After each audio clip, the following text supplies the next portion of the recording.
401 nakita ng guro ni Zhou Dangji si Kang Guoming na sumisigaw sa sakit at agad siyang ngumuso. Kang Guoming, ngayon hindi ka na ang pinaka-talented sa hilang martial arts. Ang Lance na sinampal ka lang, siya ay isang late inner gate freshman, isang perverted freshman sa Martial Arts Academy. You early inner door, go entertain yourself while you're at it, I'll see how proud you'll be later.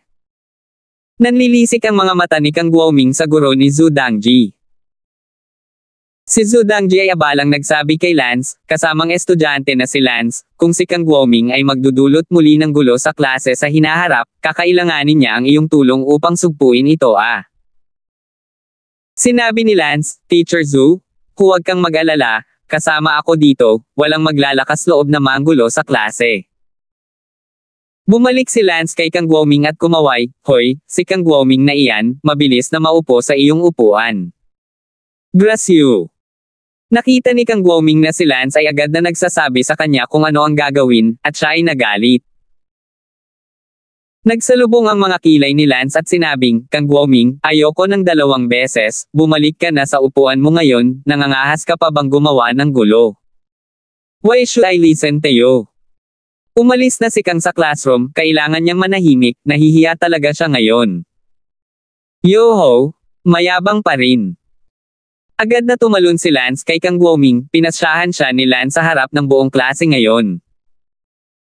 Naramdaman ni Kang Guoming si Lance na tumatakbo patungo sa kanya at agad na pinutol ng espada si Lance. Si Lance ay gumawa ng somersaulting leap at dinurog ang espada ni Kang Guoming sa isang palad gamit ang isang palad.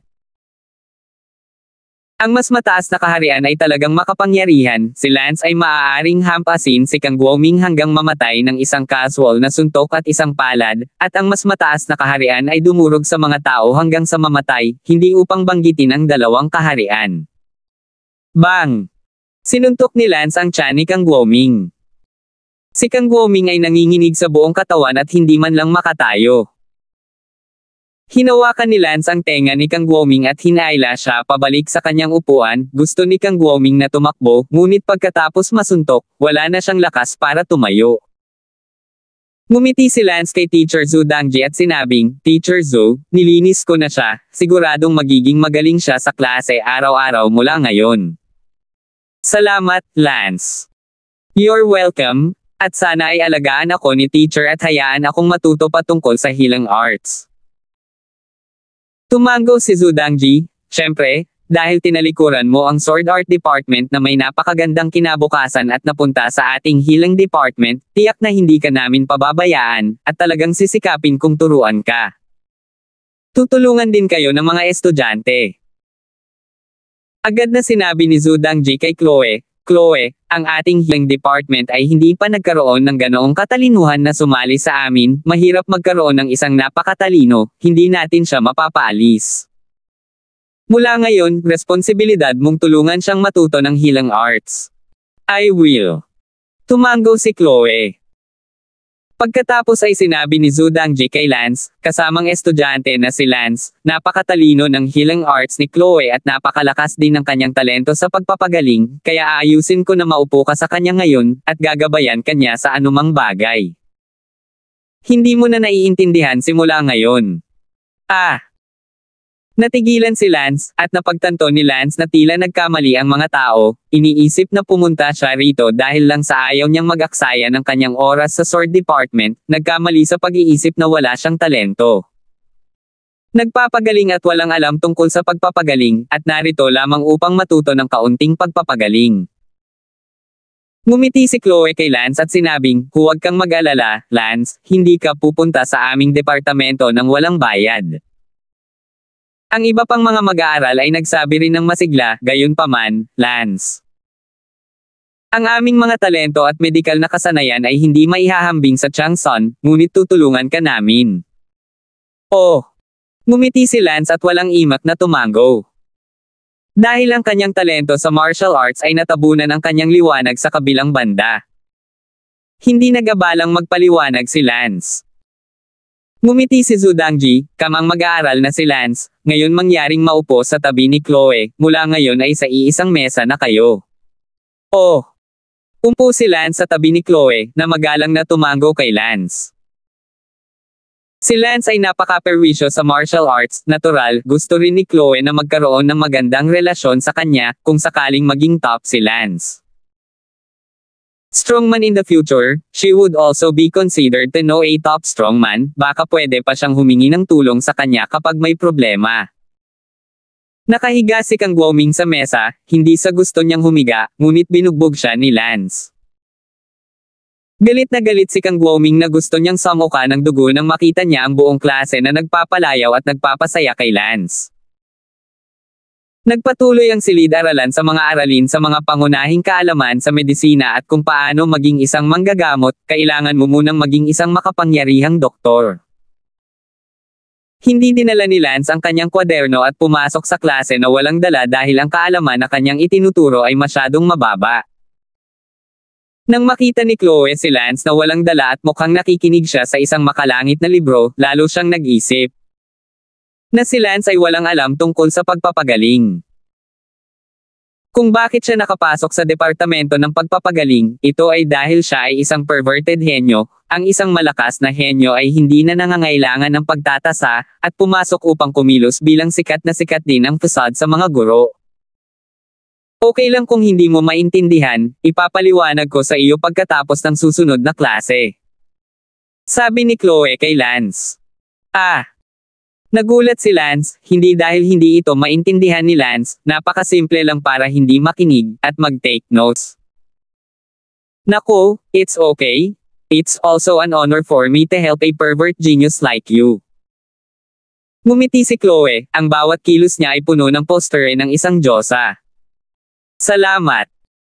Bahagyang ngumiti din si Lance, kahit anong mangyari, tinulungan siya ng mga tao, kaya magpasalamat muna tayo. Sa totoo lang. Gustong sabihin ni Lance ang totoo, ang kanyang mga medikal na kasanayan ay talagang mahusay, hindi siya isang taong hindi marunong magpagaling.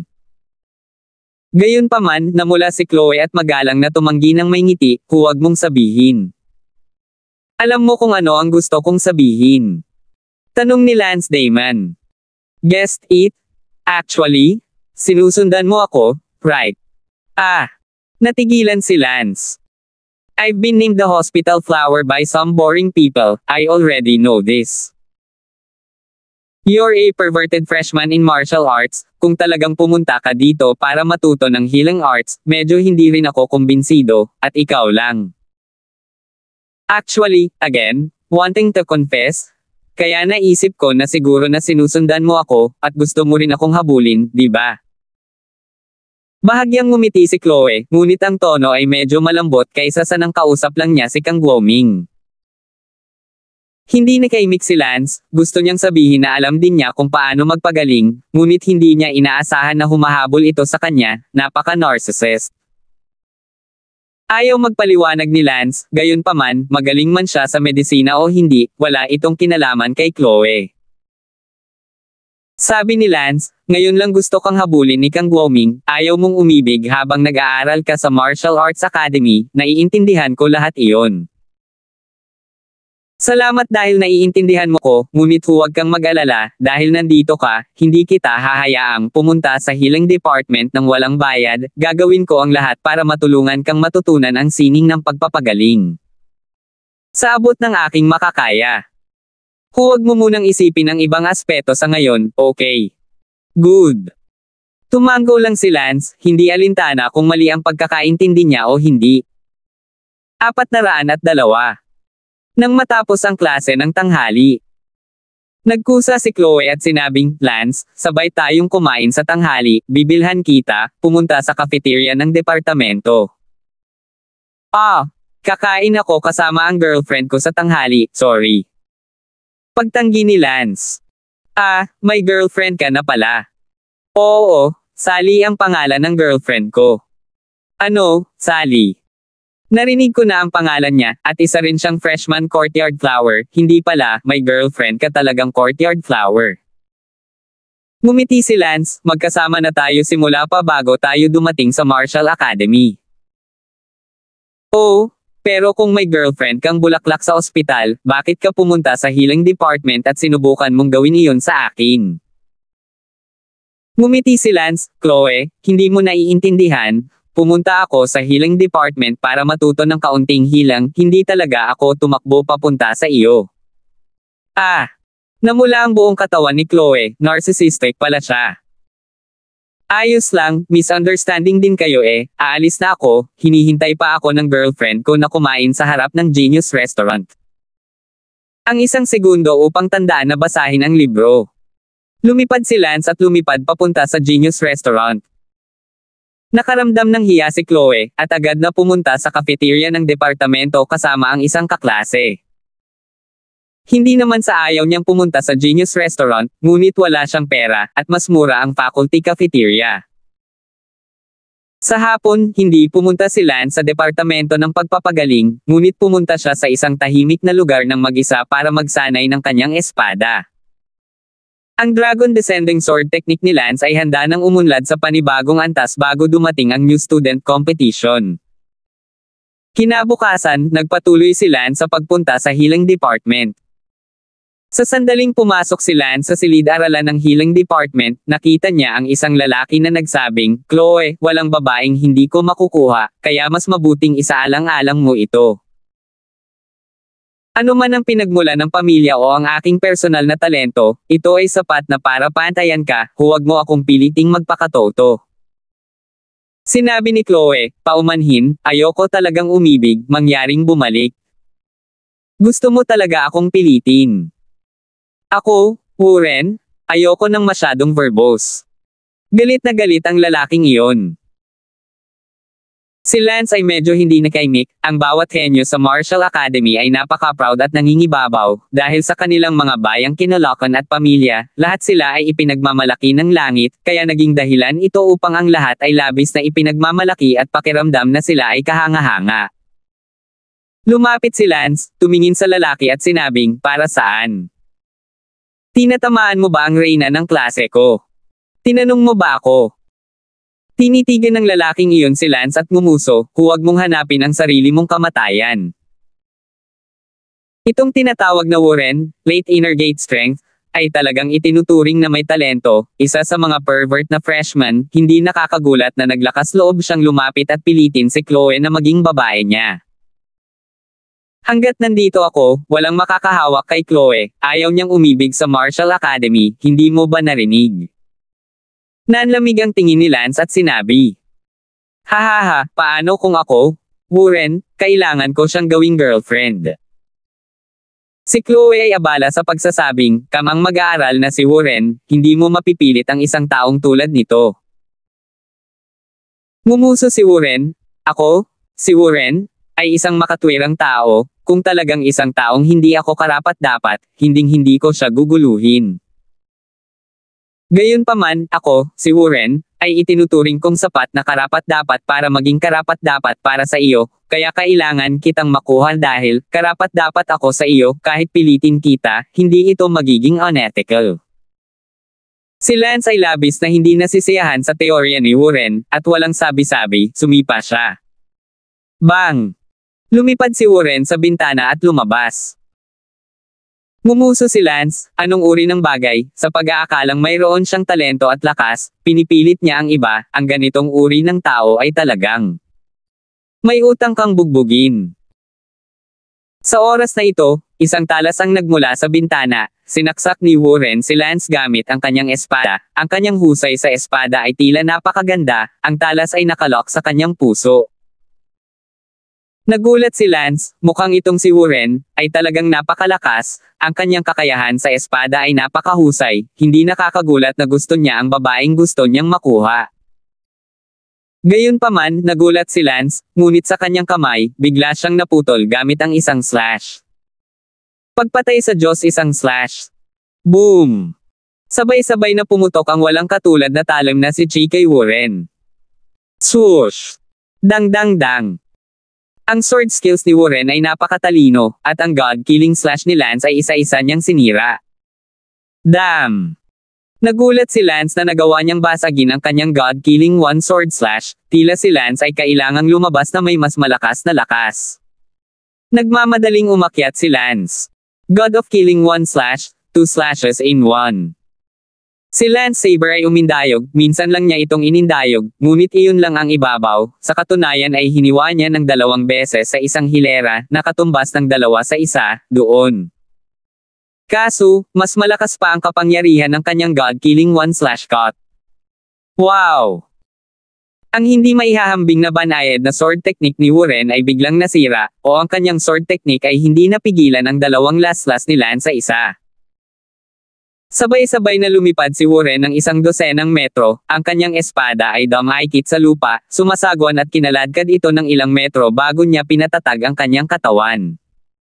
Mapatla ang mukha ni Warren habang nakatingin kay Lance. Gaano kalakas, hindi ko inaasahan na ang healing department ay magkakaroon ng ganoong kalakas na bagong estudyante.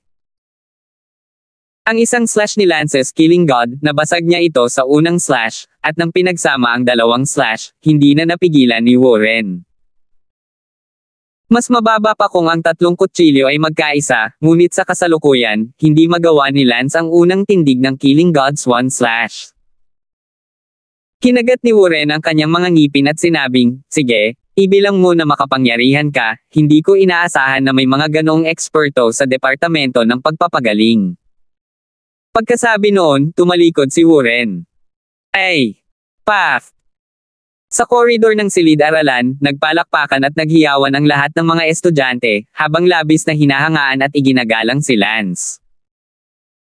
Ngayon lang, alam nilang lahat na si Warren ay isang perverted freshman sa huling yugto ng Inner Gate, at ang isang kagat niya ay sapat na para mapantayan si Chloe, kaya napakalakas ni Warren, ngunit hindi nila inaasahan iyon. Talagang natalo siya ni Lance. Nagpapasalamat na sinabi ni Chloe, "Salamat, kung hindi dahil sa iyo ngayon, hindi ko talaga alam kung ano ang gagawin." Huwag kang ang magalang, kaya lang, ikaw ang bulaklak ng ospital, ngayon may hahabol sa'yo, kahit pilitin kang maging girlfriend, tapos natatakot ako na baka may mas malakas pa sa hinaharap. At maaaring may mas malakas pa, kahit pangalawa at pangatlong taon na nakatatanda. Ano ang mga plano mo? Tanong ni Lance, hindi maganda para sa isang babae na maging masyadong maganda. Ang babaeng napakaganda ay katulad ng anumang kayamanan ng lahat. Gustong magkaroon. Umiling si Chloe at bumantong hininga, "Hindi ko alam, bago ako dumating sa Martial Academy, hindi ko talaga inaasahan ito." Si Chloe ay mukhang nairita saglit. Ngumiti si Lance, "Hindi mo kailangang mag-alala masyado, dahil napakapalad mong nasa parehong klase mo, hanggat kaya kung maalis ang mga langaw, tiyak na tutulungan kita." "Salamat, Lance."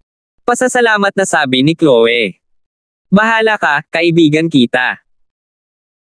"Ako rin, ikinararangal kong maging kaibigan ka, huwag kang mag-alala, sa hinaharap, gagawin ko ang lahat para tulungan ka sa pag-aaral ng hilang, bilang kapalit ng pagtulong mo sa akin na tanggalin ang mga langaw na iyon." Si magalang na sabi ni Chloe. 403. Oh! Ngumiti lang si Lance. Sa ngayon, si Kang Guoming na iyon, nang makita kung gaano kakuli ang lakas ni Lance, ay labis na nagseselos. "Damn! Itong si Lance ay may sakit, pumunta ka rito para magpanggap kung ano ang paghahambing, depende dito." Wala ako sa harap niya, itong si Pre-Neyman, wala ako sa harap niya. Dahil ang superiority ko sa martial wala na ang arts, kailangan kong sumikat sa healing arts, gusto kong maging pinakamakapangyarihang healer, at pagkatapos ay magiging superior din ako kay Lance, plus hindi ako mahina sa martial arts, wala lang si Lance sa harap ko. Habang nagpapantasya si Kang kung paano siya magiging toro sa hinaharap, pumasok ang isang estudyante. "Alin ang class president?" tanong ng estudyanteng pumasok. Tumayo si Chloe at sinabing, "Ako ang pangulo ng klase." Yuhu! Ang first year class president ng healing department ay ang sikat na bulaklak ng ospital. "Sino ka?" tanong ni Nagisa. "Ako ang second year class president ng healing department." "Oh, Senpei, ano ang nagdadala sa iyo sa aming unang taon?" tanong ni Chloe. "Ganito kasi, we have a very powerful divine doctor in the second year, bago siya pumasok sa Martial Arts Academy, sikat na ang medical skills niya sa buong mundo. Balita ko sa first year freshman mo, may alagad din si isang klase ng Ghost Hand Medical Saint na napakalakas din sa medical skills, maglakas loob ka bang mag-earn pike sa second year natin? Sabi ng senior na iyon. Unang URLM. Mabuti. Kung ganoon, mag-earn pike tayo sa tanghali sa tabi ng clinic sa likod ng healing department at ihanda ang iyong klase ng mga ONI healing students. Pagkasabi noon ay umalis na ang second year senior na iyon. Lumingon si Chloe at sinabi kay Kang Guoming, Kang Guoming, narinig mo ako, humanda ka, ang ikalawang taon ay mayroon ding napakalakas na manggagamot na gustong makipag-earn pike sa iyo, hindi lamang ito kumakatawan sa iyong karangalan, isinasaalang-alang din ito. Ang ating unang taon ng sama-samang karangalan. Sinabi ni Kang Guoming, ngayon alam mo na ba kung paano magmakaawa sa akin? What do you mean? Ikaw kasi ang hinahamon ng mga tao. Sige, ipapaalam ko sa ikalawang taon kung ano ang pangalan niya na banal na doktor ang aking husay sa tanghali. Sabi ni Kang Guoming, habang kasabay nito, sinabi ni Kang Guoming sa kanyang puso, pinasikat ko si Lance sa martial arts, now it's finally my turn to make a splash in medical arts, talagang aabusuhin ko ang tinatawag na divine doctor sa second year. Sa sandaling ito, sa ikalawang taon, lumapit ang pangulo ng klase sa isa sa mga lalaki at sinabing, ang presidente ng klase sa unang taon ay si Chloe talaga. Very well, pumayag ba ang alagad ng tinatawag na Ghost Hand Medical Saint sa klase nila na mag-earn pike ng medical skills sa akin?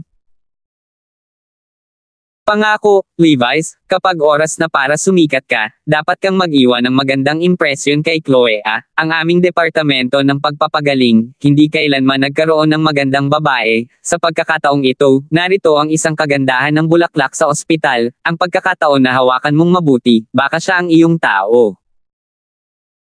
Naabot mo na ang antas ng isang manggagamot sa ikalawang baitang, naniniwala ako na haangga ka ni Chloe kapag nakita niya kung gaano ka ka-Jose.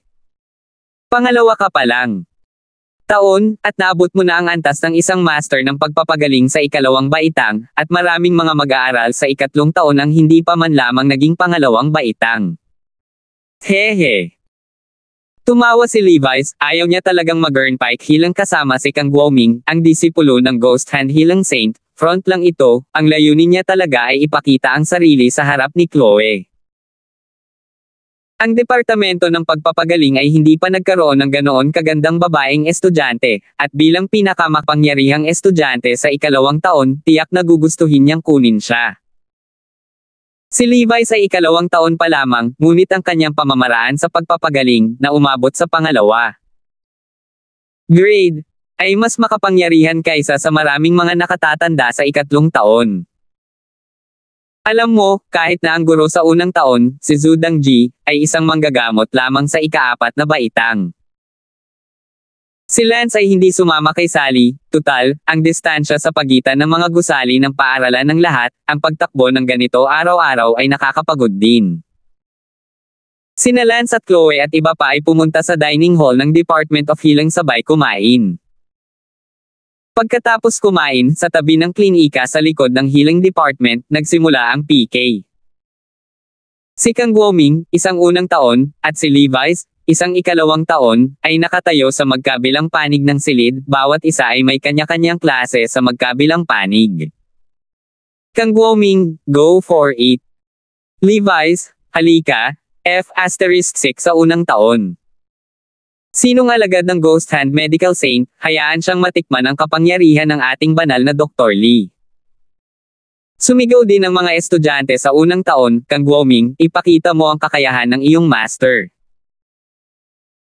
Si Lance at Chloe ay tumayo ng magkasama na may mga ngiti sa kanilang mga labi, parang ang dalawang tanga ay peak mababang antas ng medikal na kasanayan, ang kanilang pakay, silang dalawa ay si Chloe, dahil napansin ni Lance na ang ikalawang taon ay sumulyap si Levi's kay Chloe paminsan-minsan, kaya sa isang sulyap, alam niyang gusto niyang ipakita ang kanyang sarili sa harap ni Chloe, hindi banggitin si Kang Guoming.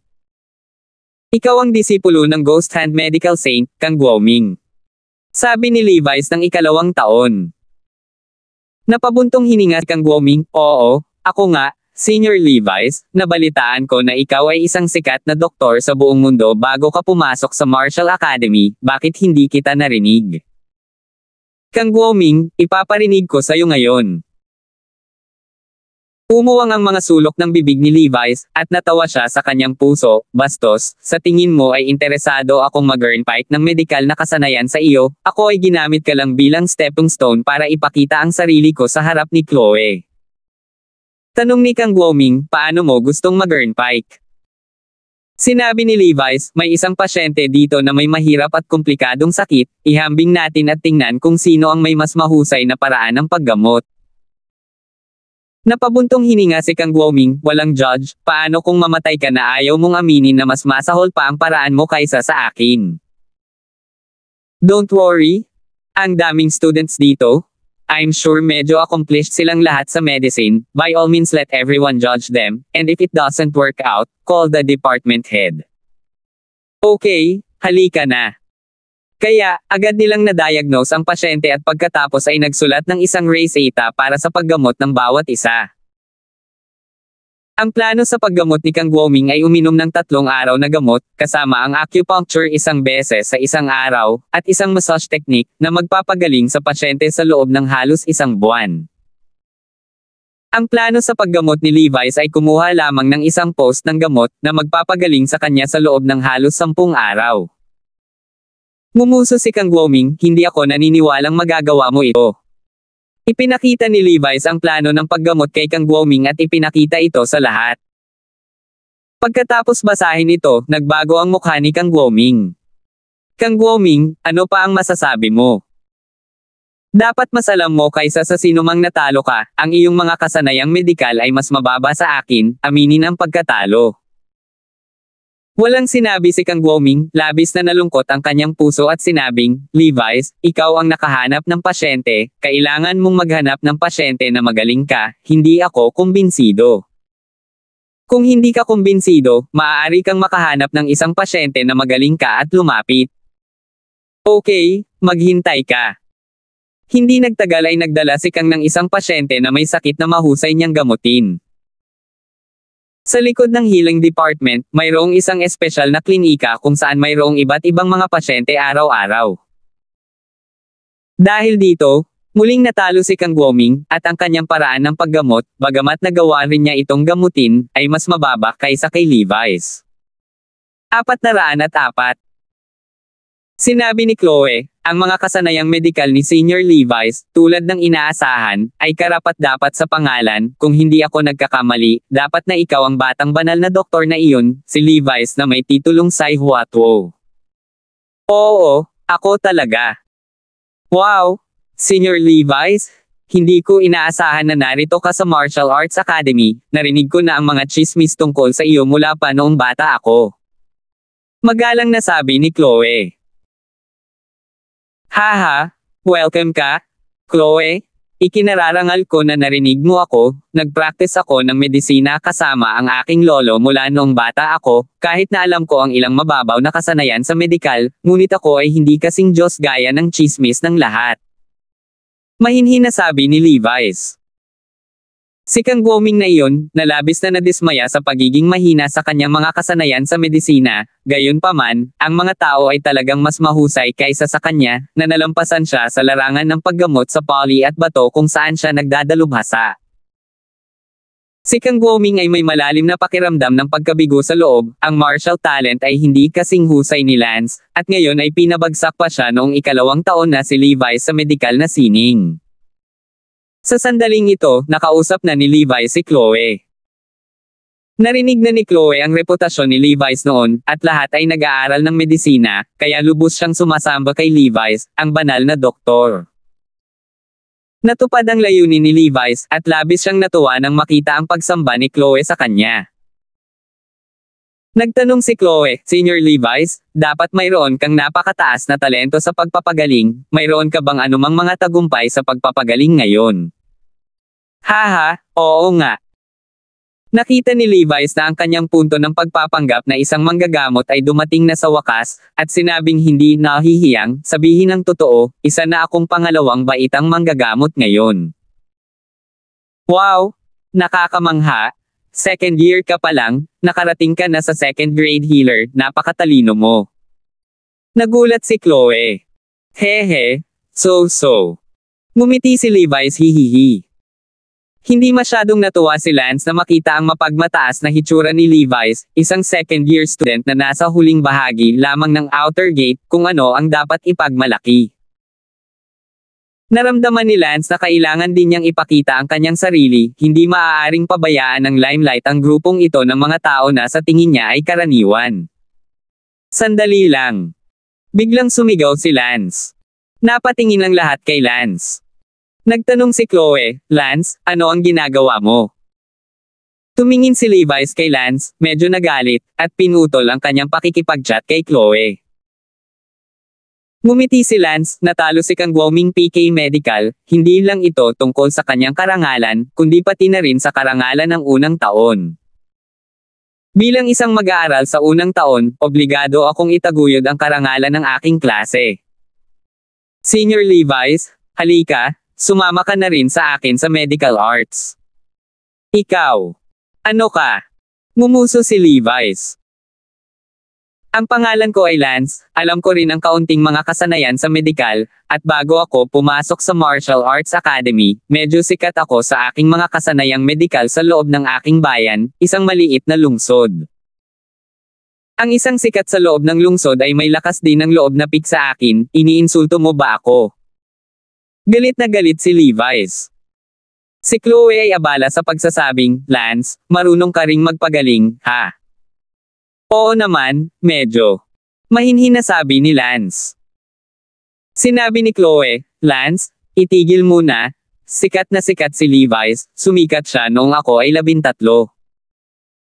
Ngumiti si Lance, sikat na sikat si Levi's, pwede ba akong magtanong, malamig na sakit, mapapagaling niya ba ito?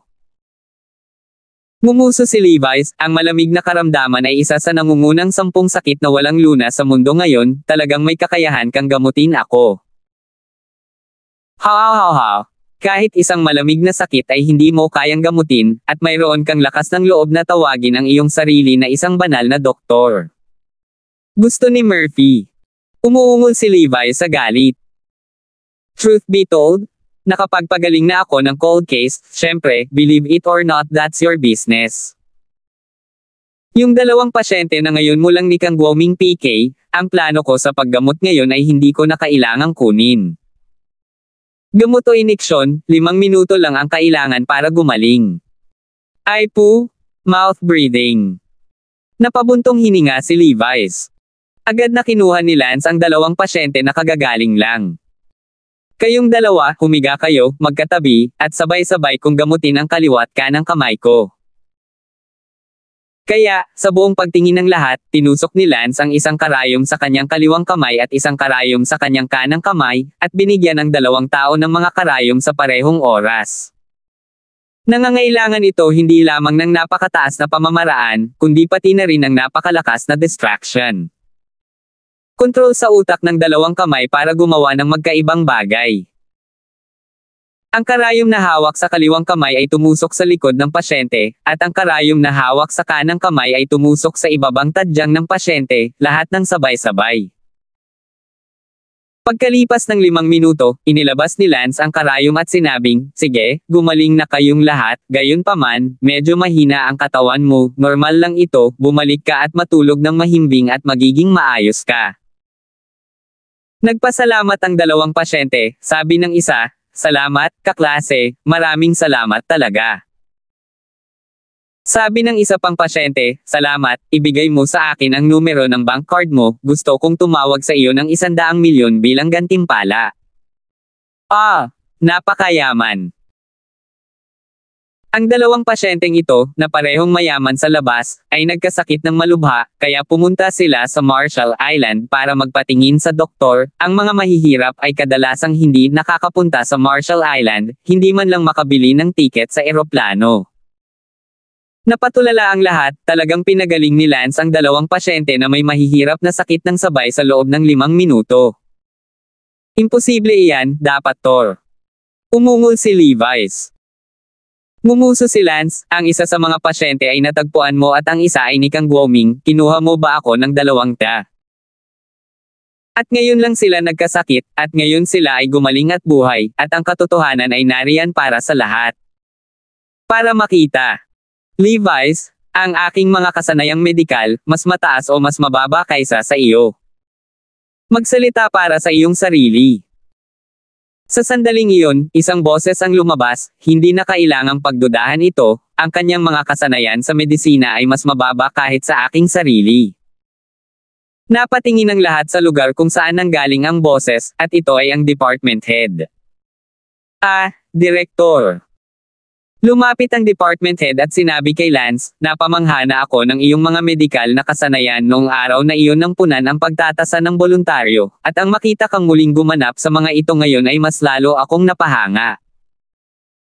Natatakot ako na mahirap makahanap ng sino man sa mundo ngayon kung sino ang mas sanay kaysa sa iyo, hindi man lang sa mga miracle doctors na kilala ko. Nga pala, sinabi mo lang na gumaling ka ng isang kaso ng sipon, totoo ba iyon? Nang marinig ng lahat ang sinabi ng department head, lahat sila ay bumuka ang kanilang mga bibig sa hindi makapaniwala. Ngumiti si Lance at sinabing, Direktor, kung gusto mong matuto, tuturuan kita malamig na sakit, talagang madali itong gamutin. Sa oras na ito, nag-aatubili si Levi's na sabihin, Direktor, hindi ka ba talaga nagbibiro? Lumingon ang pinuno ng departamento at sinabi kay Levi's, magbibiro ba ako, ang pinuno ng departamento? Huwag mong sabihin, hindi ka dapat banggitin kahit pahayaan mo ang iyong lolo. Kang Guoming, huwag kang malungkot, ang iyong master, ang Ghost Hand Medical Saint, ay sikat, ngunit natatakot ako na hindi siya kikibo sa harap ni Lance. Ano? Ang katawan ni Kang Guoming ay nanginginig ng kaunti, ang mga medikal na kasanayan ni Lance ay napakalakas. Hindi talaga alam ni Chloe kung ano ang sasabihin sa sandaling ito, parang panaginip lang, napakataas ng kasanayan ni Lance sa martial arts, ngunit kahit ang kanyang mga medikal na kasanayan ay napakataas na hindi ito kapanipaniwala.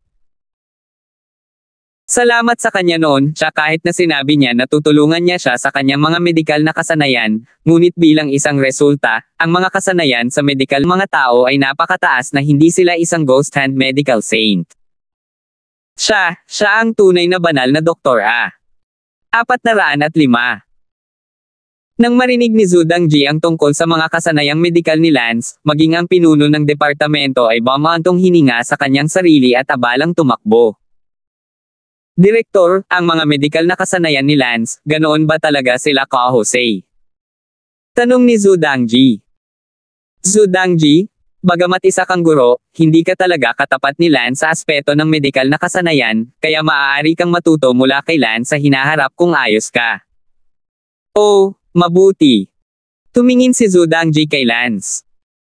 The head of the department said to all the first and second year viewers, maghiwa-hiwalay na ang lahat, may klase pa tayo sa hapon.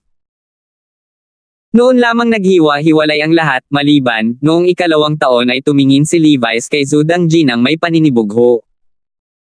Sa oras na ito, si Chloe ay lumapit kay Lance at nag-imbita, Lance, pumunta tayo sa cafeteria ng departamento para sabay na kumain, hindi ka nababalik para makasama muli ang iyong kasintahan, di ba?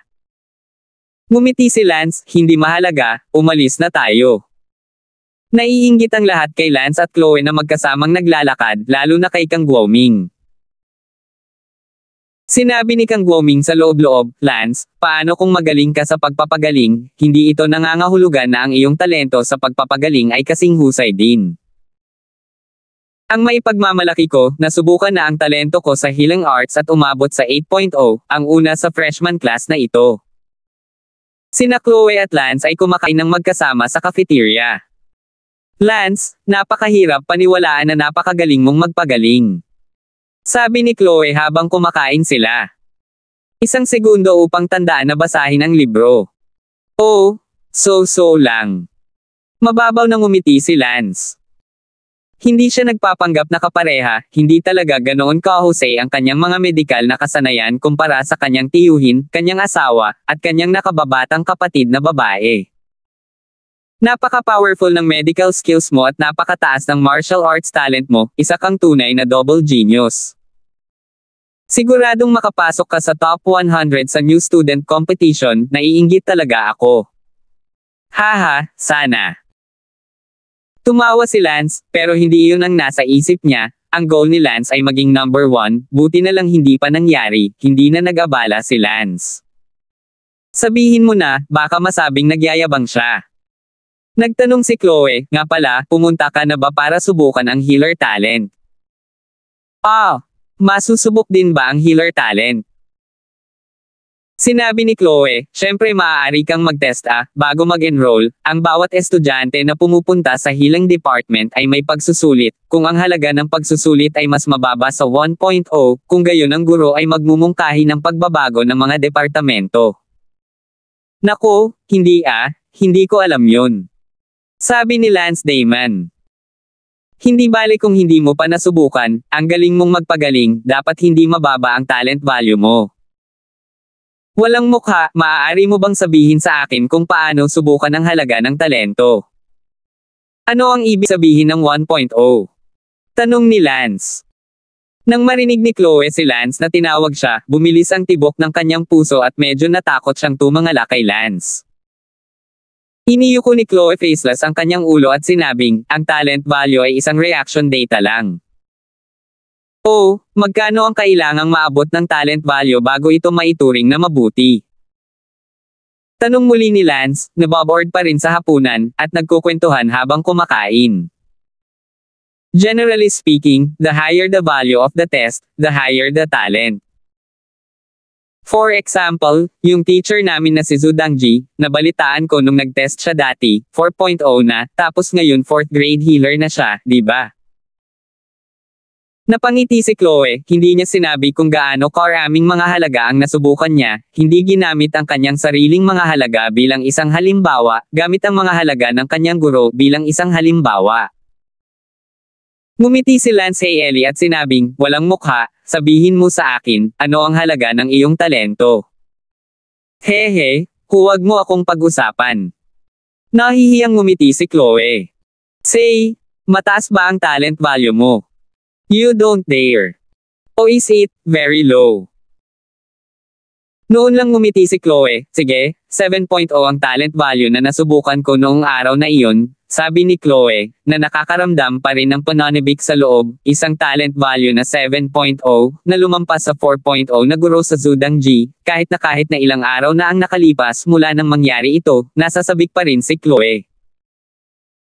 Haha, hindi nakakagulat na wala kang lakas ng loob na sabihin ang iyong talent value, ito ay napakahusay, hindi masama, nangangahulugan ba ito na ikaw ay magiging isang ikapitong baitang healer sa hinaharap? Tanong ni Lance. Napangiti si Chloe na humihingi ng paumanhin, ito ay isang numerical value lang, kung talagang aabot ito sa ikapitong baitang sa hinaharap, who knows? Malalaman ko ang sagot sa pagtingin sa iyong ngiti. Hehe. Masayang tumawa si Chloe at sinabing, susubukan mo rin ito sa ibang araw, ang lugar ng pagsubok ay nasa Healing Department Research Building ng Marshall Academy. Napakataas ng iyong kakayahan sa pagpapagaling, sigurado ako na ang iyong mas malakas pa ang talent value kaysa sa akin. Sabi ni Lance, hindi naman talaga totoo iyon, ikaw ba ang may pinakamataas na talent value sa klase? Hindi totoo yan, ang talent value ni Kang Guoming na 8.0 ay medyo mas mataas kaysa sa akin, ako ang pangalawa sa pinakamataas na talent value sa freshman class na ito. Naku, nakakabilib din, congratulations, siguradong magiging 7th grade healer ka in the future. Ang department head natin, balita ko, 7th grade pa lang din, magiging kasing galing mo ang department head sa kinabukasan. Siya, hinaan mo ang boses mo. Namula si Chloe, napahiya, ngunit ang kanyang ngiti ay halatang puno ng kilig. Sa mundong iyon ni Lance, walang ganoong propesyon bilang manggagamot, kung hindi, tiyak na walang alam si Lance tungkol sa mga manggagamot. Pagkatapos ng tanghalian, nagtanong si Chloe, mayroon pang 2 oras bago ang klase sa hapon, ano ang gagawin mo? Masayang-masaya si Chloe na kausapin si Lance, at gusto niyang ipagpatuloy ang pakikipag-usap sa kanya, hindi pa niya ito nagawa sa isang lalaki, marahil ay dahil hinangaan niya ang kakayahan ni Lance sa pagpapagaling. Sinabi ni Lance, tamad na akong bumalik sa dormitoryo, kaya't magsanay tayo ng ating mga espada, hindi natin makakalimutang magsanay ng ating mga espada kahit na pumunta tayo sa healing department. Kung ganoon ay magsasanay din ako ng aking espada. Mabuti. Dumating silang dalawa sa isang liblib na lugar at nag-practice ng kanilang mga espada. Si Lance ay nag-practice ng kanyang Dragon Descending Sword Technique at si Chloe ay nagsanay ng kanyang Family Heirloom Sword Technique. Tiningnan ni Lance ang sword technique ni Chloe Wuyan at ngumiti, maganda ang sword technique, ngunit ang iyong pangunawa ay hindi kasing lakas ng nararapat. Nahiya si Chloe at sinabing, ang pamamaraan ng espada na ito ay ipinasa ng aking pamilya na Sword of Flowing Willow with the Wind, ngunit sa kasamaang palad, palagi kong hindi ito naisasagawa ng may matinding kapangyarihan. Sabi ni Lance, hayaan mo akong turuan ka. Nagtaka si Chloe kung mali ba ang narinig niya. Ito ang sword technique ng pamilya ko, alam mo rin ba? Nagulat na sabi ni Chloe. Ngumiti si Lance, hindi ko kaya, pero ngayon lang kita nakitang nagsasanay nito, kaya malamang alam ko na kung paano ito gawin, at naiintindihan ko ang hindi bababa sa 80% nito. Hindi pala. Nagulat si Chloe, masyadong mataas ang pangunawa ni Lance, nakikita siyang nagsasanay minsan at talagang alam niya kung paano ito gagawin, at tinuruan pa niya siya. Huwag kang kabahan, kapag sinabi kong gagawin ko, yung dalawang tindig mo lang na practice, yung iba mong paninindigan, hindi ko pa nakikita at natural na hindi alam. My family sword style, ngayon ko lang natutunan ang unang dalawang style. 406. Tama, nakita ko na ang unang dalawang estilo mo, tuturuan kita kung paano mag-practice. Agad na ginawa ni Lance ang sword technique, at sigurado, ang kapangyarihan na ipinakita ni Lance ay literal na 10 beses na mas malakas kaysa kay Chloe. Wow! Hindi naman, ganito ba kalakas ang handed down sword technique ng pamilya ko? Hindi makapaniwalang sabi ni Chloe.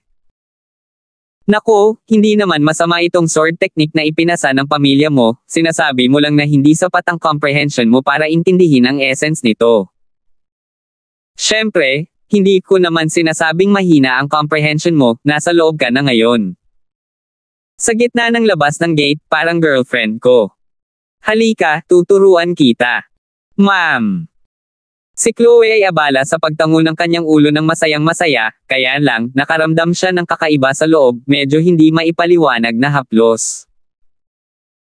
Ginabayan ni Lance si Chloe sa pamamagitan ng kamay, at sa katunayan, pagkatapos ng patnubay ni Lance, ang mga kasanayan sa espada ni Chloe ay bumuti ng ilang beses. Salamat, Lance. Pasasalamat na sabi ni Chloe. Walang anuman. Sa hapon, umalis si Lance pagkatapos ng maikling aralin, at hindi siya pinigilan ng guro dahil talagang hindi na kailangang makinig sa mga kasanayang medikal ni Lance. Walang saysay ang pagsasanay ng mga espada sa lahat ng oras, kaya bakit hindi mo subukan ang numerical na halaga ng aking talento bilang isang manggagamot? Sa palagay ko kahit si Kang Guoming ay may 8.0, kaya walang dahilan para ako ay bumaba sa 8.0. Kaya naman, si Lance, na naiinip, ay dumiretso sa Healing Department Research Building. Para saan? Tanong ng isang lalaki sa research building. Hello, gusto kong subukan ang aking talento bilang isang manggagamot. Hindi ka ba naparito para subukan ito noong una kang nag-enroll? Hindi ako nagpasya na sumali sa departamento ng pagpapagaling hanggang mamaya. Sumunod ka sa akin. Sinundan ni Lance ang girong iyon sa basement ng research building. Sabi ng girong iyon, itong estudyante, ano ang pangalan mo? Ang pangalan ko ay Lance. Lance, bago ang pagsusulit, dapat kong linawin sa iyo na ang halaga ng pagsusulit ay talagang kumakatawan sa iyong mga tagumpay sa hinaharap sa pagpapagaling, ngunit hindi ito ganap na 100%. Kung ang pagsusulit ay nakakuha ng mataas na marka, mangyaring huwag, be proud, and don't mock others. If you get a low score, don't be frustrated, and more so, cheer up. Hindi ako magsisinungaling sa iyo, kaibigan ko, kapag sumubok siya. Noon, 2.0 lang ang value, pero ngayon, 8th grade healer na siya. Oo. Sabi ng lalaking nakarating sa basement. Sa silong, sa pinakaharap, ay may isang malamig na kama na bato na may lantang bangkay, at sa tabi ng bangkay ay maraming makukulay na bote at banga. Ang guro ng pagsusulit ay nagsabi, iyan ay hindi isang tuyong bangkay, ito ay isang espesyal na bagay lamang na ginawa ng isang tuyong bangkay, na ginamit upang subukan ang talento ng pagpapagaling. Umakyat ka doon, gamitin ang mga makukulay na bote at garapon, kunin ang likido na iniisip mo. Kailangan mo, sipsipin ito gamit ang iyong panloob na puwersa at ipasok ito sa katawan ng tuyong bangkay. Ang talent ay, at ang aking panig ay automatikong magkukumpere sa halaga ng iyong talento. Nang walang sabi-sabi, naglakad si Lance. Unang kinuha ni Lance ang palso ng tuyong bangkay, may palso pa nga, talagang nagulat si Lance, ngunit ang pag-iisip na ito ay isang espesyal na bagay na ginawa ng isang tuyong bangkay. Ito ay isang kaginhawaan. Sa paghusga mula sa palso, ang tuyong bangkay ay malubhang nasugatan sa loob, na nasugatan ang counterflow ng mga meridian, maaaring gamitin ni Lance ang kanyang mga medikal na kasanayan upang pagalingin ang tuyong bangkay kung gusto niya. Medyo nalilito si Lance sa testing teacher, kaya lang niyang pagalingin ang tuyong bangkay, kaya ano ang dapat niyang subukan sa kanya? Ano ang problema, Lance Damon? Tanong ng guro sa pagsubok. Teacher, hindi ko maintindihan, ano ang ipinagagawa nito sa akin? Ano ang silbi ng pagtatanong sa akin na guluhin ang mga tuyong katawan? Oh, don't tell me wala ka talagang talent, Lance Damon. I can't believe I don't know what to do. Sabi ng testing teacher na may disappointment. Og.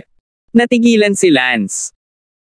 Muling sinabi ng guro sa pagsubok kay Lance, Lance, mataas ang mga kasanayang medikal, ngunit marami ring mga tao na walang talento ng manggagamot, hindi nakakagulat, dapat kang bumalik, at kapag bumalik ka, inirerekomenda na makipag-usap. Sa department head mo at lumipat sa ibang department, wala ka talagang talent. Umiling si Lance, hindi iyon ang tanong na gusto kong itanong sa iyo. Ang gusto kong itanong ay, ano ang gusto mong gawin ko sa isang tuyong bangkay?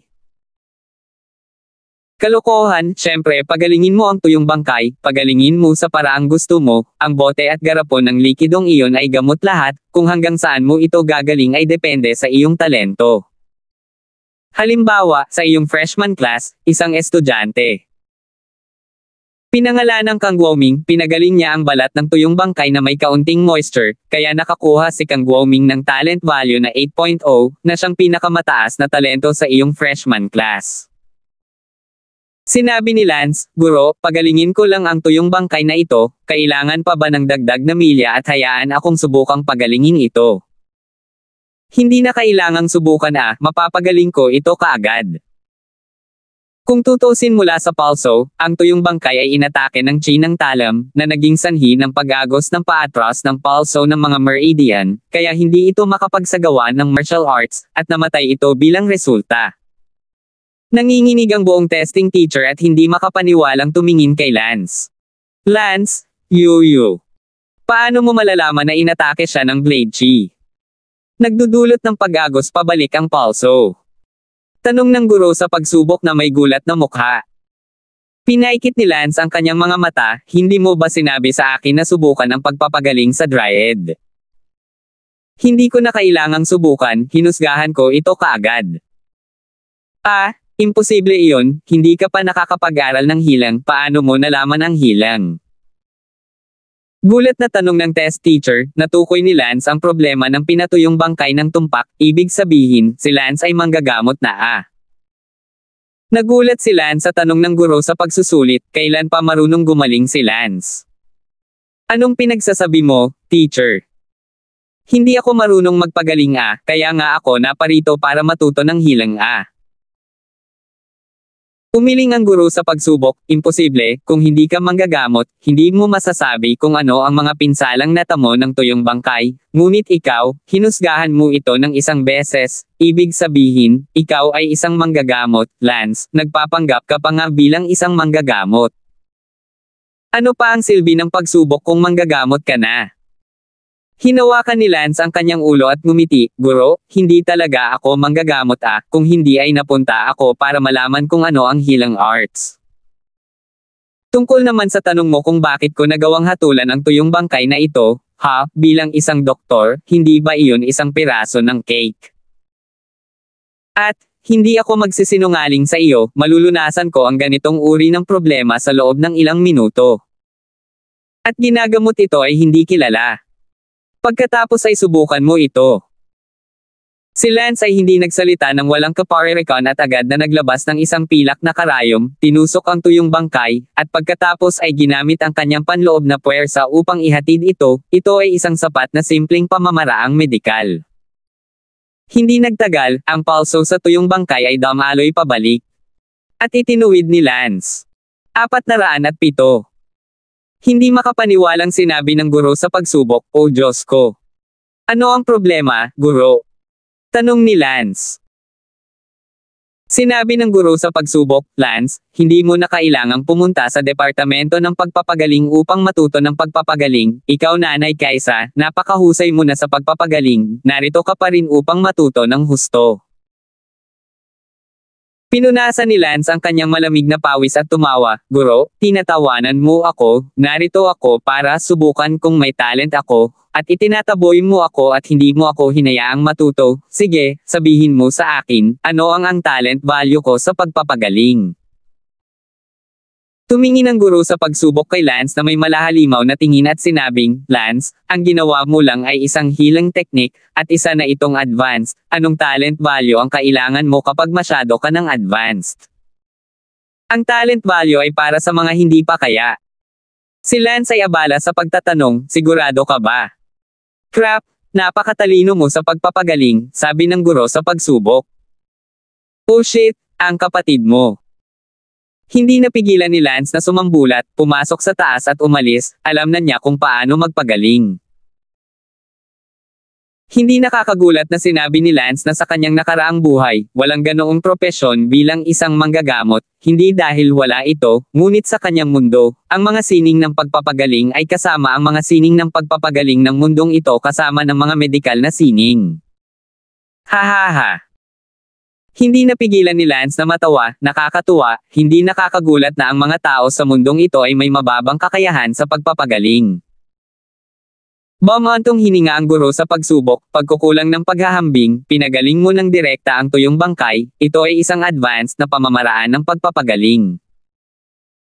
Sa tingin ko ikaw ay hindi bababa sa ikapitong baitang manggagamot, ikaw ay hindi bababa sa ikapitong baitang manggagamot. What? I'm A7 healers. Hindi ba iyon maglalagay sa akin sa parehong antas ng department head? Hindi, pakiramdam ko ay dapat kang maging mas mahusay kaysa sa upuan ng departamento, sabi ng guro sa pagsubok. Tumawa si Lance, pakiramdam na walang imek, biglang mas malakas kaysa sa pinuno ng departamento. Nagtanong ang guro sa pagsubok, "Lance, hindi mo talaga alam na ikaw mismo ay isang manggagamot?" Hindi ko talaga maintindihan. Kung gayon, tatanungin kita, may alam ka ba tungkol sa mga lihim na lukab ng mga organo ng tao? Halimbawa, mayroong libu-libong mga punto ng acupuncture sa utak ng tao. Gayon din, ang puso ng tao ay may 2 hanggang 300 mga punto ng acupuncture. Ikaw ba ay nauunawaan mo ang kaalamang ito? Ang lahat ng kaalamang ito ay isang sapilitang paksa para sa unang baitang, isang napakahirap na kaalamang makabisado. Si Lance ay bumuhos ng malamig na pawis, natutunan na niya ang mga ito mula pa noong bata pa siya sa kanyang guro, bawat lihim na bahagi ng katawan ng tao, alam na ni Lance ang mga ito tulad ng likod ng kanyang kamay, maaari niyang mabutas ng tama ang mga ito gamit ang kanyang mga mata. Sarado. Sensei, yung mga secret acupuncture points na binanggit mo, simula bata pa lang ako natuto na ako, parang healer talaga ako, pero hindi ko alam sa sarili ko, akala ko kasi healing arts yung sa akin. Hindi, may napakalaking pagkakaiba sa pagitan ng healing at healing. Ang healing ay nagsasangkot lamang ng daang o higit pang mga acupuncture point na lumulutang sa ibabaw, habang ang healing, kahit na ang acupuncture point ng mga organo sa katawan ay kailangang malaman at mailapat ng may kakayahang umangkop. Okay, I get it. Bumantong hininga si Lance at ngumiti.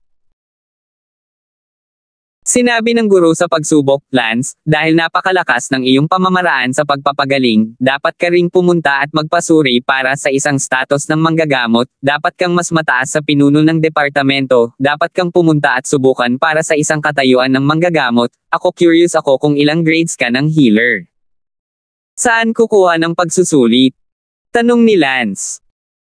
I'll take you to the exam tomorrow, may special assessment place sa Martial Arts Academy, at mas authoritative ang certificate na binigay ng Martial Arts Academy. Mabuti, pagkatapos ay babalik muna ako. Lumabas si Lance. Sa sandaling iyon, sumigaw ang guro sa pagsubok kay Lance, Lance, tandaan mong pumunta sa akin bukas ng umaga, dadalhin kita para magpasuri para sa isang healer status. Napakagaling mo, dapat kang magpasuri para sa isang healer status. Mabuti. Muling tumango si Lance, ang kanyang puso ay medyo hindi makapagsalita, para subukan ang kanyang talento, at bilang isang resulta, ito ay naging isang pagtatasa ng healing master status, at may posibilidad na siya ay mas advanced kaysa sa ang department head. Si Lance ay lasing din nang maisip niya ito. Pagkatapos ng klase, pumunta si Lance sa harapan ng gusali ng Sword Art Department, naghihintay na makalabas si Sally sa paaralan. Lance. Hindi nagtagal, lumabas si Sally. Sally Brown, bakit ngayon ka lang nakakalabas ng school? Ano ang pinag-aaralan nyo araw-araw? Tanong ni Lance. Araw-araw na lang nag-practice ng espadahan, nagkakaroon ng class ranking match, nag-iisip na mag-improve ng konti araw-araw, lampasan ng mga kalaban na nag-chotchopero sa isa't isa, yun nga, paulit-ulit, walang itinuturo ang teacher kahit kanino. Dahil bawat isa sa atin ay may kanya-kanyang espada. Hindi ba nakakatamad? Para sa pinakamalakas na tao, nakakatamad talaga na walang kalaban-laban sa klase. Halimbawa, sa klase ko, may isang batang lalaki na nagngangalang Li Jia Liang, siya ang pinakamalakas sa klase, late inner class, dapat siya ang pinaka-boring sa ang klase na walang kalaban-laban. Gayunpaman, siya ay may isang guro bilang kanyang kasosyo, at siya ay inaabuso din ng guro. Ano ang tungkol sa iyo guys? Ano ang hitsura ng sistema ng pagpapagaling? Narinig ko na ang healing ay parang high school lang, na may maraming pag-aaral at pagsasaulo ng maraming mga libro, oo.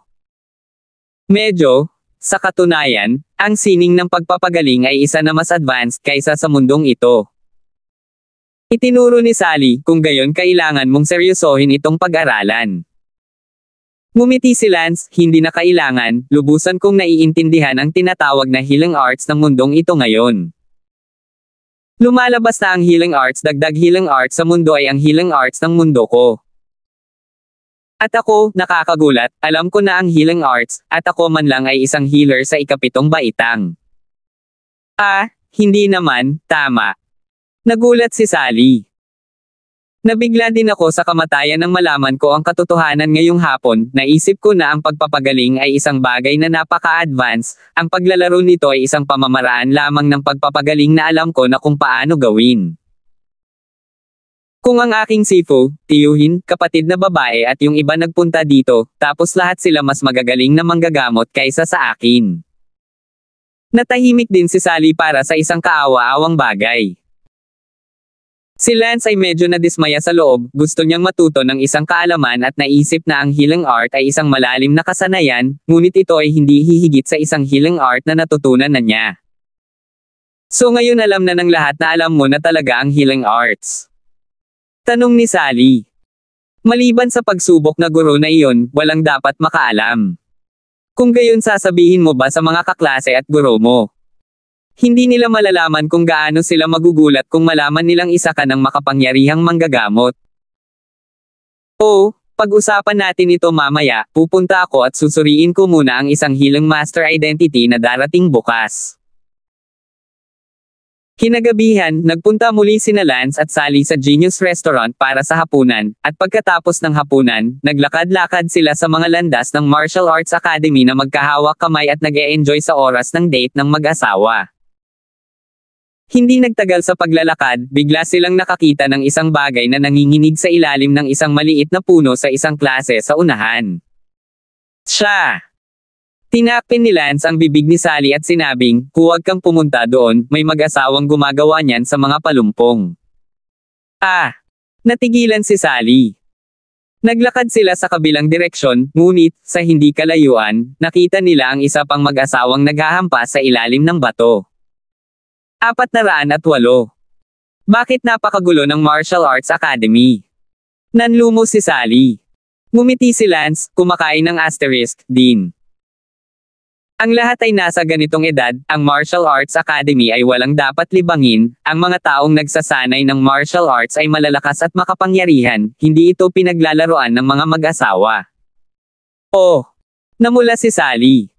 Nakangiting tanong ni Lance, Sally Brown, kailan natin gagawin ang bagay na iyon?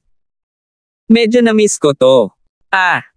Nanginginig si Sally Brown, hindi pangkaraniwang kinakabahan. Ayos lang, maghihintay ako. Hindi. Pagkatapos ano? Ibinaba ni Sally ang kanyang ulo na may pamula ng mukha at sinabing, hindi ko sinabing ayaw ko, gayon pa man, kayong mga lalaki ang magpapasya sa mga bagay na iyon, bakit kailangan ninyo akong tanungin? Sally? What do you mean? My decision. Tuwang-tuwang tanong ni Don, tutal lalaki rin naman siya, at paminsan-minsan ay nagpapantasya rito. Manam. Ibinaba ni Sally ang kanyang ulo sa kahihiyan at marahang napamura. Isang segundo upang tandaan na basahin ang libro. At paano kung magdesisyon akong mamayang gabi na lang? Tanong ni Lance Damon. Sobrang urgent. Sabi mo ako ang magdedesisyon para sa sarili ko. Yan. Jeez, ikaw ang magdesisyon para sa sarili mo, huwag mo akong tanungin, wala akong alam. Hinawakan ni Lance si Sally sa baywang at ngumiti, kung gayon, napagpasyahan na, ngayong gabi. Manam. Bamulong si Sally sa dibdib ni Lance. Where te? Your dorm or my dorm? Tanong ni Lance. Huwag ka nang pumasok sa dorm, hindi magandang malaman ng mga kasama mo. Ano bang kinatatakutan mo, mag-isa lang tayo sa isang kwarto. Nakakarinig din yan ng boses, nakakahiya. Tapos pumunta ka sa hotel, maraming hotel sa Martial Arts Academy. Yay! Lumipad si Lance kasama si Sally sa kanyang mga bisig at nagtungo sa pinakamalapit na hotel sa courtyard. Hello, kailangan ko ng kwarto. Sabi ni Lance. Hello, magkano ang halaga nito?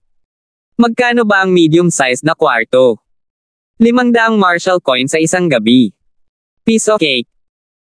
Madaling natapos si Lance sa pagbabayad at dinala ang susi sa kanyang silid, habang nakayuko si Sally, na para bang natatakot siyang makita ang sinuman. Pagpasok niya sa silid, sinabi ni Sally, maliligo muna ako. Nagmamadaling pumasok si Sally sa banyo ng hotel. Gayunpaman, si Sally ay hindi lumabas ng shower sa loob ng mahabang panahon, marahil dahil siya ay nahihiya na lumabas. Bilisan mo. Hintayang lumamig ang cauliflower, dahil nakapagdesisyon ka na, huwag kang matakot. I'm inexperienced anyway, so let's just explore together. Ilang minuto lang ay lumabas si Sally sa kanyang bathrobe, at agad siyang niyakap ni Lance at tinungo ang kama. Dahan daw ang hinubad ni Lance ang mga damit ni Sally, kitang-kita ang kahangahangang katawan ni Sally, bagamat si Lance ay walang karanasan, sa likas na katangian. Silang dalawa ay nangangapa at sa wakas ay nakumpleto ang isang malaking pagbabago sa kanilang buhay, at silang dalawa ay nagtalik.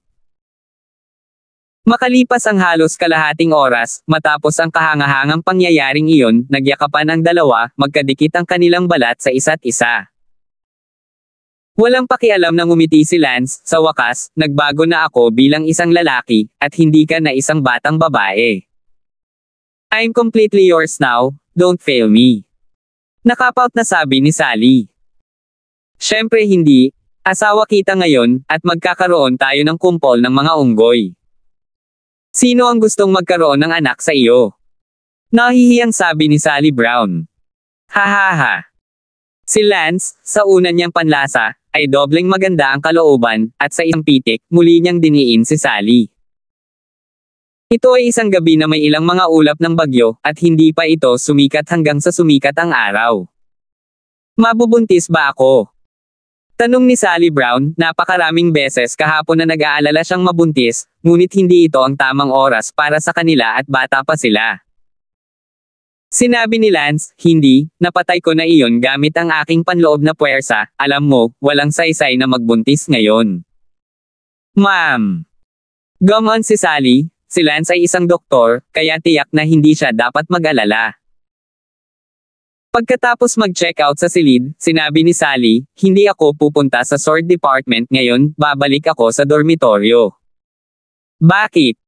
Nang titigan siya ni Sally, hindi siya umimik. Naunawaan ni Lance nang makita niya ang kakaibang paraan ng paglalakad ni Sally. Ibabalik kita, pagkatapos ay pupunta ako sa healing department. Mabuti. Matapos ibalik si Sally sa dormitoryo, naalala ni Lance na may appointment siya ngayon para i-assess ang kanyang status bilang healing master, kaya nagmadaling pumunta si Lance sa healing department research building. Lance, dumating ka na sa wakas, matagal na kitang hinihintay. Teacher, bakit mo ako hinintay?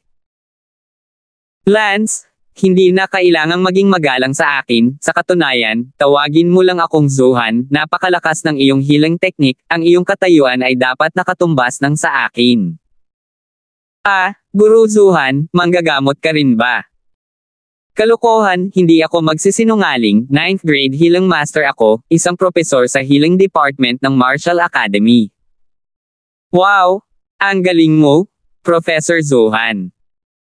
Ngumiti si Zuhan, hindi ka rin masama.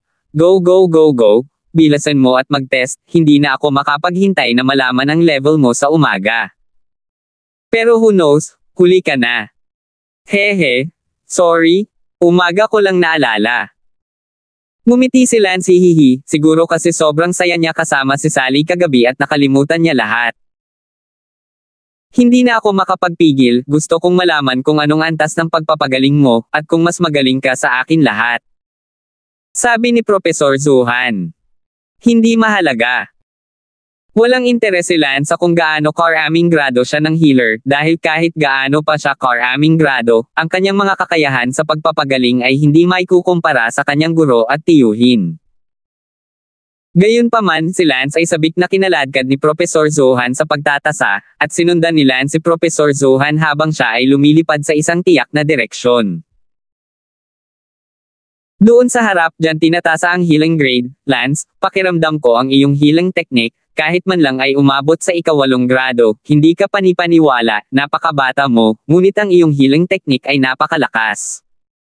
Sa pamamagitan ng iyong healing arts, welcome ka kahit saang pamilya ka pumunta.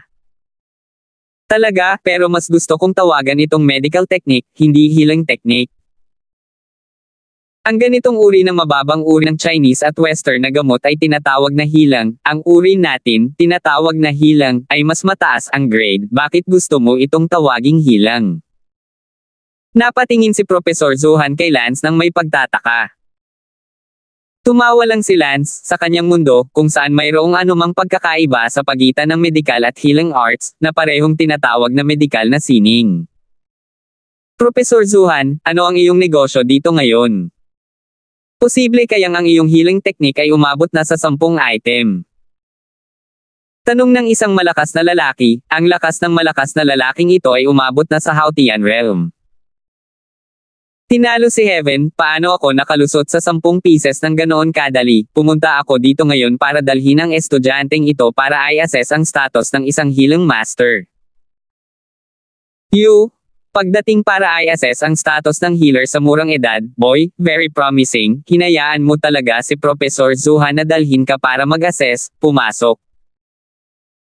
Akala ng malakas na Hautian na iyon na nandito si Lance para i-assess ang first grade healing master status, kaya bahagyang na-appreciate niya ito at hindi na nagsalita pa. 409.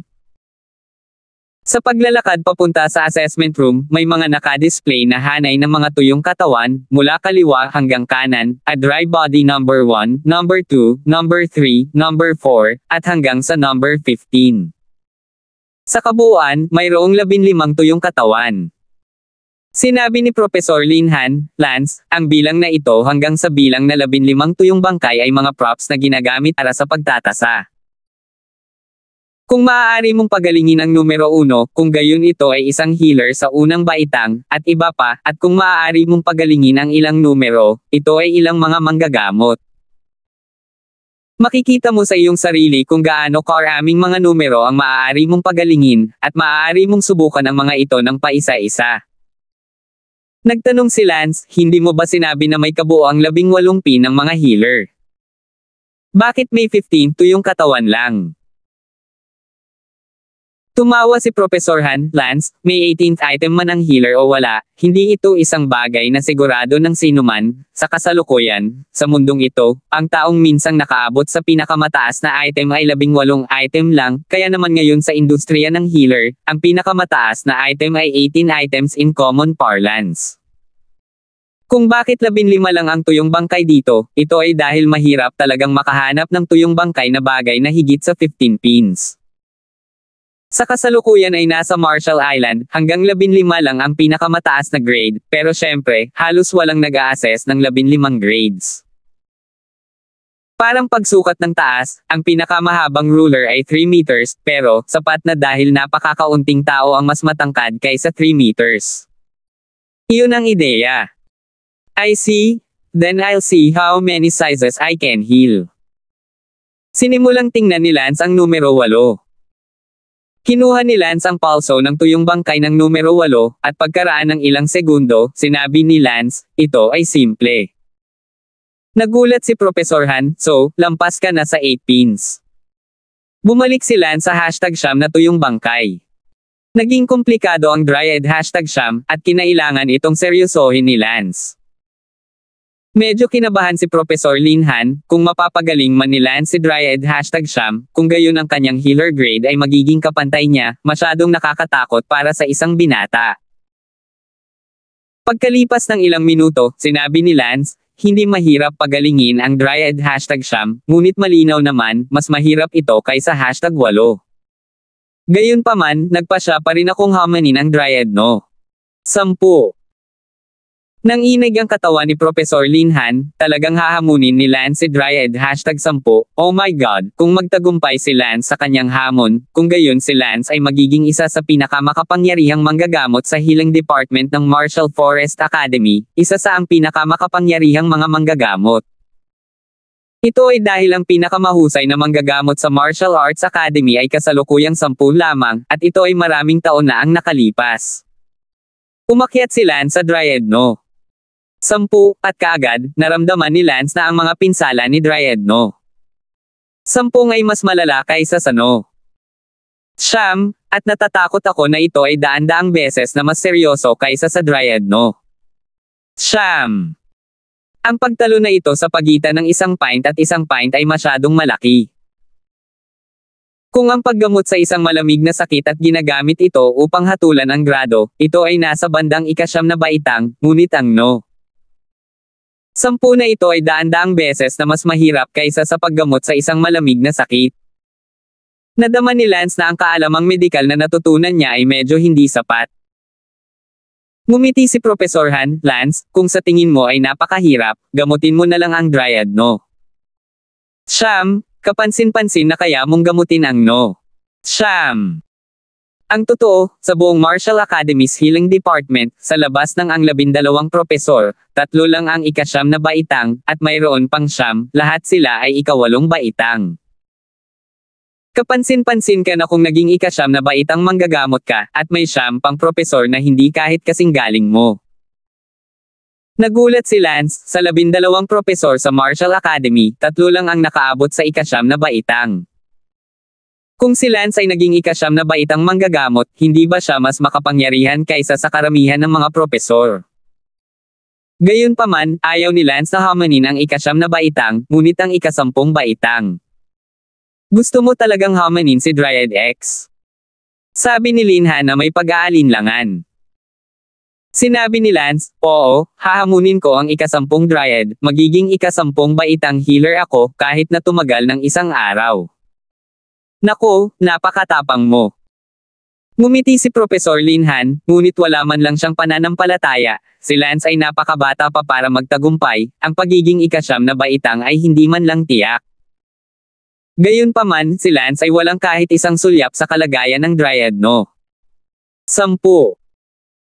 Ang Dryad number 10 ay 100 beses na mas mahirap gamutin kaysa sa malamig na sakit. Si Lance ay gumugol ng lakas ng utak sa paggamot sa malamig na sakit noong una lugar, hindi banggitin ang 100 beses na higit sa Dryad bilang 10. Tanong ni Lance, Professor Linhan, mayroon bang takdang oras? Umiling si Professor Linhan, walang limitasyon sa oras. Noong una kong tinaasa ang siyam na manggagamot, gumugol ako ng 2 araw at 1 gabi sa pagpapagaling. Ang tagal.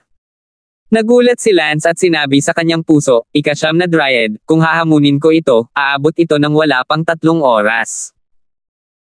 Mukhang mas mataas ako kay Professor Linhan, kaya magkakaroon ako para hamunin pa ang Dryad number 10.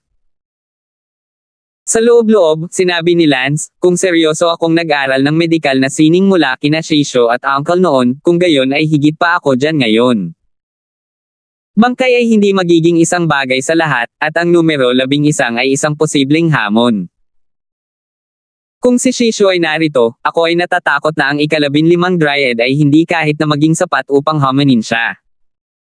Naiinis lang ako na hindi ako nag-aral seryoso in the first place. Sinabi ni Professor Linhan, Lance, dahil napagpasyahan mong hamunin ang numero 10, nais kong magtagumpay ka, walang limitasyon sa oras, kaya huwag kang mapilit. Halos walang pumupunta dito, babantayan kita sa labas. Salamat Professor Linhan.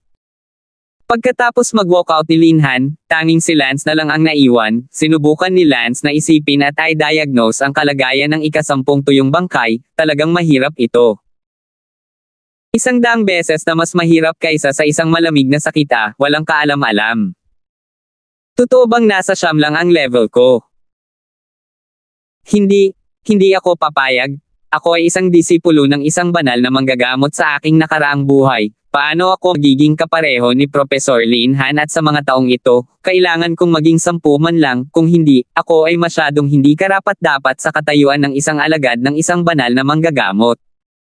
Sabi ni Lance sa loob-loob. Tila ito ay walang kabuluhan, ang buong Martial Academy ay mayroon lamang 3 propesor na umabot sa ika-9 na baitang, si Lance ay hindi maihahambing nakahanga-hanga kahit na sa kanyang ika-9 na baitang healer status, ngunit para sa kapakanan ng vanity, gusto pa rin niya ang isang bagay na mas advanced. Sa sandaling ito, sa labas, si Professor Linhan ay bumulala sa kanyang puso, itong si Lance, siya ba ay talagang napakalakas, o nagpapanggap lang siya, masyadong hindi karaniwan kung siya ay maaaring maging isang 10 grade healing master, ganoon lang siya. Matanda na siya.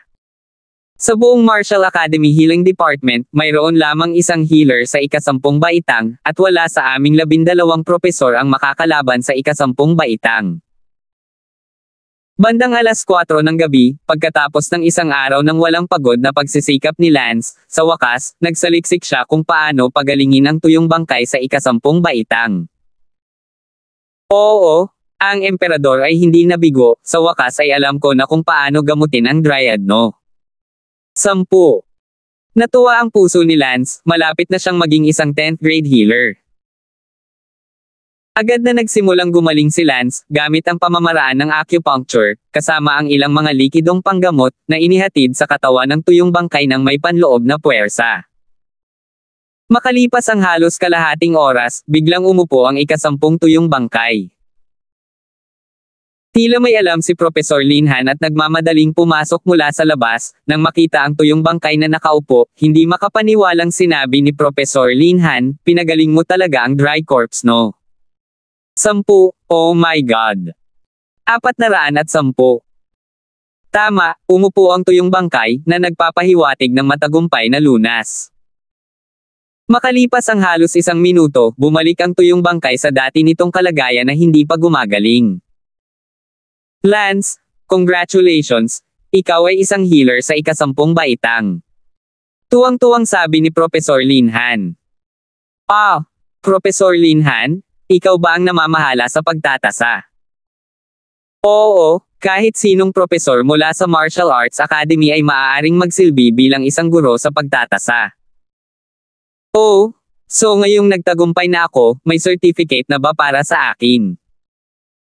Ang certificate ng healer mo, ibibigay ko sa'yo kapag natapos ko na. Fine. It doesn't matter anyway, ang mahalaga lang ay nagtagumpay ako. Ngumiti si Lance. Hindi na sinubukang muli ni Lance ang Dryad no. 11 dahil alam ni Lance na sa kanyang kasalukuyang kakayahan sa pagpapagaling, tiyak na hindi niya magagamot ang no. 11 maliban kung dumating ang kanyang kapatid na babae. Ang Dryad number 11 ay isa pang daang beses na mas mahirap kaysa sa numero 10.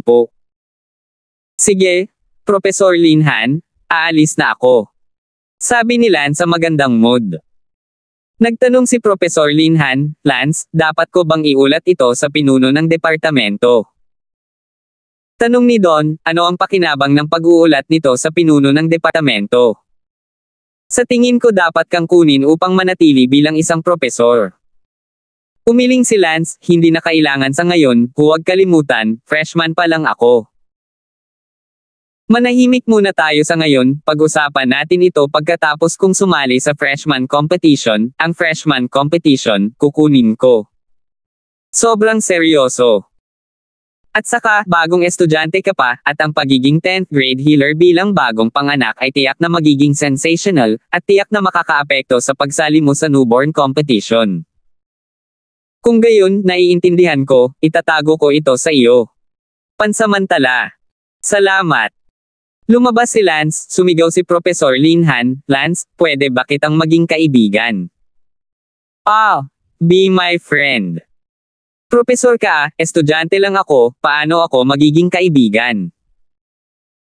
Lance, maging kaibigan, estudyante ka, ngunit ang iyong pamamaraan sa pagpapagaling ay mas makapangyarihan kaysa sa akin. Ngumiti si Lance, okay, magkaibigan tayo. Salamat, ikinararangal ko na maging kaibigan ka, kung may hindi ko maintindihan sa hinaharap, maaari ba akong sumama sa iyo? Nakangiting tanong ni Linhan. Siyempre kaya mo, friend. Umalis si Tang Zuchen, bumalik sa kanyang unang taon na silid-aralan sa Healing Department. Si Teacher Zudangji ay nasa klase pa, si Lance ay wala buong araw, at dumating lamang sa gabi kapag malapit nang matapos ang paaralan, ngunit si Zudangji ay walang sinabi. Nakita ni Lance ang klase at bumaantong hininga. Si Zudangji ay isang 4th grade healer lamang, habang si Lance ay nasa 10 baitang na, hindi alam ni Lance kung kailangan pa niyang lumitaw sa silid-aralan na ito sa hinaharap, ay wala nang saysay ang pagpapakita sa silid-aralan na ito. Sa sandaling iyon, kumaway si Chloe kay Lance, halika at maupo. Umupo si Lance sa tabi ni Chloe, si Chloe ay tila sinasadyang nagbihis ngayon, mukhang high-end at maganda at kaakit-akit. Hindi ko alam kung para kanino siya nagbibihis, ngunit hindi pa naging si Lance. Dito naman buong araw. Sa kanyang isip, biglang naisip ni Lance kung ano ang pakiramdam ng gawin ito kay Chloe. Noon, si Lance ay birhen pa, kaya hindi siya magpapantasya kapag nakakita siya ng magandang babae, ngunit ngayon, hindi na siya. At nangyari pa rin ito kagabi, kaya nang makita niya si Chloe ay hindi naiwasang isipin ni Lance ang bagay bilang si Chloe. Tinapik-tapik ni Lance ang kanyang sarili sa ulo. Anong problema mo? Tanong ni Chloe. Wala. Late ka ngayon. Oh. Pinagmasdan ni Lance ang malawak na suso ni Chloe at hindi maiwasang isipin ang kamay nitong nakahawak sa kamay ni Sally kagabi. Hindi naman, bakit ako ganito? Tuloy-tuloy na umiling muli si Lance, pakiramdam na ang nakatagong lecherous wolf gene sa kanyang katawan ay tumama muli. Siyempre, ang malaswang gene na ito ay ang orihinal na kasama ng katawan ni Lance. Nang makita ni Chloe si Lance na nakatingin sa kanyang mga suso, namula siya, ang isang kamay ay abala sa paghila sa kanyang kwelyo. Sobrang nahihiya, ngunit hindi alam ni Chloe kung bakit, tila hindi ito masyadong lumalaban, maliban sa pagkamahiyain, walang nararamdamang galit. Nasa klase ang guro, huwag kang tumingin sa paligid. Chloe. Paumanhin, ako, ha? Napalingon si Lance, sa loob-loob na sinabi ni Lance, bakit pakiramdam ko ay biglang bumaba ang aking panlaban sa magagandang babae? Dahil ba hindi na ako virgin? Alam din iyon ni Lance. Kung ang isang tao ay mahilig uminom, hindi pa siya nakainom ng alak, ngunit kapag nakainom na siya ng alak, siya ay magiging isang alkoholiko. Araw sa hinaharap. Katulad nito, ang katawan na ito ni Lance, na dating isang lecher, ngayon ay alam na sa wakas ang panlasa ng mga babae, kaya ang kanyang katawan ay hindi na makontrol gaya ng dati, at ang kanyang panlaban sa mga babae ay nabawasan, lalo na ang mga magagandang babae.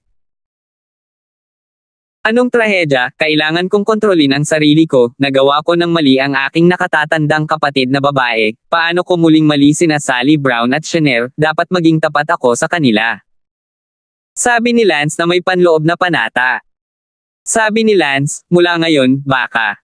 Siguro ano. Noong una ay gustong sabihin ni Lance na mula ngayon, maaaring hindi na siya lumabas sa healing department, dahil isa na siyang ikasampung baitang healer. Gayunpaman, hindi na ito masabi ni Lance nang makita niya ang napakagandang mukha ni Chloe. Upang maging tumpak, hindi niya maiwan ang upuang ito sa kanyang puso, at gusto pa rin niyang makita at maupo si Chloe araw-araw. Totoong bumagsak ng husto ang pagtutol sa mga kababaihan kaya't sila ay naging walang awa na umalis. Iyon lang. Huminga ng malalim si Lance. Lance, kakaiba ka ngayon. Sabi ni Chloe. Ay, oo. Bahagyang ngumiti si Lance at hindi sinasadyang sinipat muli ang magagandang binti ni Chloe, hindi mapigil ang mag-isip, siguro kung ang mga binti ni Chloe ay kasing lambot at makinis ng kay Sally. Bakit ba ang ligaw kong iniisip, kailangan kong pigilan ang sarili ko Tumakbo si Lance palabas ng silid-aralan at sinampal ang sarili ng 2 beses, hindi matanggap ni Lance na naging pervert siya nakakaunti ang pagtutol sa babae, ito ay ganap na naiiba mula sa kanyang nakaraang buhay na hangin at magagaan na ulap. Ngunit sa pervert gene sa kanyang katawan, palaging may mga reaksyon na hindi dapat naroroon, at kapag ito ay tumama, gusto niya ito kapag nakakita siya ng isang maganda. Babae. Anong pervert, ang dating Lance? Bakit siya napaka-pervert? Hindi nakakagulat na siya ay natiwalag sa pamilya. Mabangis na nagmura si Lance sa loob. Medyo kumalma si Lance sa labas bago bumalik muli sa silid-aralan, at malapit nang matapos ang paaralan sa gabi. Sabay tayong mamasyal. Sabi ni Chloe. Mabuti. Magkasabay na naglakad ang dalawa. Anong problema mo? Tanong ni Chloe. Hindi. Ngumiti si Lance, ngayong nakabawi na siya sa kanyang katinoan at kontrolado na ang lost gene, hindi na niya inisip iyon. Actually, I have a fiancé. Walang mukha na sabi ni Chloe. Natigilan si Lance. Si Chloe mismo ay hindi alam kung bakit niya ito sinasabi kay Lance.